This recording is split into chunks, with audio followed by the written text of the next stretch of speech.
Bismillah, Assalamualaikum warahmatullahi wabarakatuh. Perkenalkan nama saya Muhammad Fakri Naga Ramadan dengan NIM 2206334. Di sini saya akan mempresentasikan hasil pekerjaan saya yaitu dari tugas pemeliharaan gardu yang berjudul eh, Automatic Voltage Regulator atau Kapasitor Voltage Regulator pada eh, saluran udara tegangan menengah.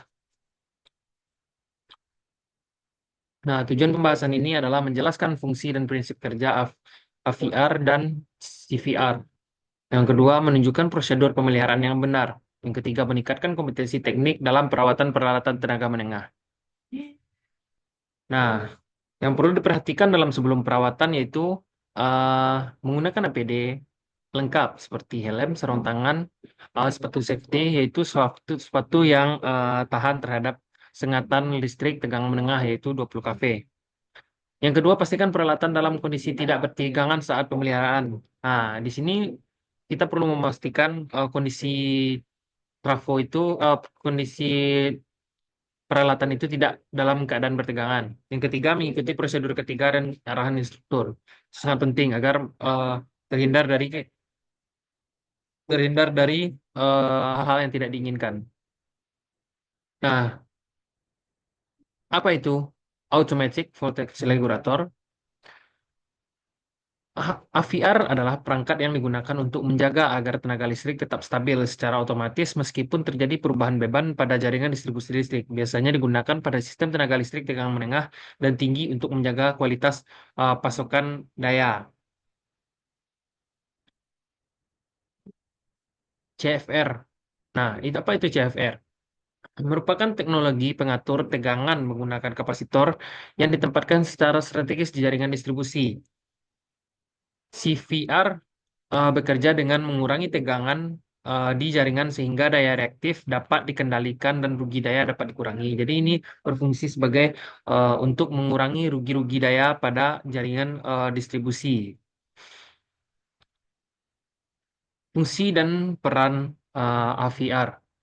Yang pertama yaitu menjaga tegangan agar tetap dalam batas standar. Misal eh, 5% dari 20 kilovolts. Yang kedua itu melindungi peralatan listrik dari fluktuasi tegangan. Yang ketiga menjamin kestabilan sistem distribusi, terutama pada beban puncak. Nah, bagaimana dengan CVR? Yaitu yang pertama mengurangi daya reaktif dari jaringan distribusi. Yang kedua menurunkan rugi-rugi daya dan meningkatkan efisiensi sistem.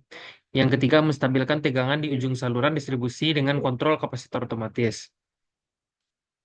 Sekarang kita melihat prinsip kerja VR-nya, yaitu menggunakan rangkaian feedback untuk mendeteksi perubahan tegangan output. Jadi dia mengandalkan rangkaian feedback yang akan memberikan ke AVR-nya itu untuk mendeteksi perubahan tegangan outputnya. Yang kedua itu controller akan mengatur tap trafo atau komponen elektronik untuk menyesuaikan tegangan output. Biasanya terintegrasi dengan sistem SCADA untuk pengendalian jarak jauh. Sedangkan CVR menggunakan kapasitor bank otomatis yang dikontrol oleh microcontroller untuk menyambungkan atau melepaskan kapasitor berdasarkan beban dan tegangan. Sensor tegangan dan arus digunakan untuk memantau kondisi jaringan secara real time. Jadi, sensor tegangan dan arus itu memantau kondisi jaringan itu setiap waktu, per satu waktu gitu. Jadi, setiap saat itu dipantau. Jenis-jenis AVR dan CVR. Yang pertama AVR itu elektromekanis menggunakan relay dan motor servo untuk menyesuaikan tap.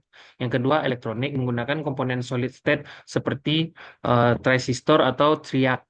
Yang ketiga digital menggunakan microcontroller dan sistem pengendalian digital modern. CVR, Fixed Capacitor Bank. Kapasitor yang terpasang tetap akan bekerja terus-menerus. Yang kedua, automatic switch capacitor bank, pengaturan on-off berdasarkan sinyal pengendalian.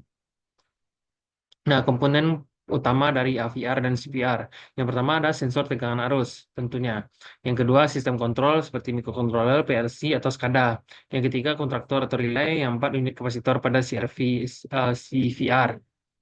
Yang kelima tegangan untuk trafo tegangan untuk sensing. Yang keenam saklar pemutus CB atau MCB, indikator LED untuk mengatur tegangan digital. Nah, bagaimana prosedur pemeriksaan dan pemeliharaan VR atau CVR?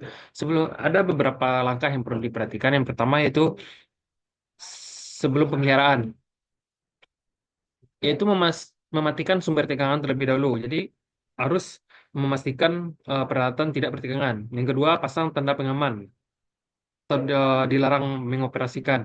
Nah, ini perlu dipasang karena takutnya ada miscommunication yang um, menghidupkan, mengoperasikan jalur tersebut. Yang kedua, sebelum melakukan pemeliharaan itu perlu melakukan pemeriksaan visual. Yang pertama, adanya kerusakan fisik seperti bakar, retak, atau kabel longgar. Nah, ini dapat kita lihat secara kasat mata ya, kasat mata. Itu yang kedua, periksa kebersihan dan kondisi lingkungan sekitar. Selanjutnya yaitu pemeriksaan fungsional, uji fungsi indikator dan pengendali. Nah, jika lihat bagaimana fungsi indikator berfungsi atau tidak, begitu juga pengendalinya. Yang kedua, lakukan simulasi beban bila memungkinkan. Nah, selanjutnya melakukan pengukuran teknis menggunakan multimeter, Megger untuk resistansi, isolasi, tegangan input atau output. Nah, dokumentasikan seluruh hasil pengukuran. Ini perlu karena dapat membandingkan apakah dia ada gangguan atau enggak, tidak gitu. Nah, ada beberapa perawatan lanjutan seperti kayak membersihkan bagian internal debu kotor dari debu atau kotoran, pemeriksaan kekencangan terminal-terminal atau murmurnya penghubung kabel input maupun output. Yang ketiga, ganti komponen rusak seperti kapasitor, relay atau fuse. Nah, itu perlu diganti agar eh, perangkat itu berfungsi dengan baik dan maksimal. Nah, langkah-langkah pencegahan gangguan dan kerusakan. Ketutupan. Oke. Yang pertama yaitu buat jadwal pemeliharaan rutin. Minimal 2 kali setahun. Catat semua hasil pemeriksaan dan tindakan perbaikan. Nah, ini perlu dicatat, ini sangat perlu karena setiap pemeriksaan itu dapat membandingkan bagaimana kinerja dari eh, VR dan CVR tersebut. Setiap perawatan gitu. Kita dapat membandingkan nih kapan dia beroperasi secara maksimal dan ke tahun selanjutnya apakah masih maksimal atau belum atau tidak gitu. Yang kedua, perbarui firmware atau software control AVR atau CVR secara berkala. Yang ketiga, pastikan grounding system berfungsi dengan baik. Yang keempat, lakukan inspeksi berkala terhadap kapasitor untuk mendeteksi pembengkakan atau kebocoran itu pada kapasitor. Nah, sekian hasil presentasi saya. Saya sudahi dengan Assalamualaikum warahmatullahi wabarakatuh.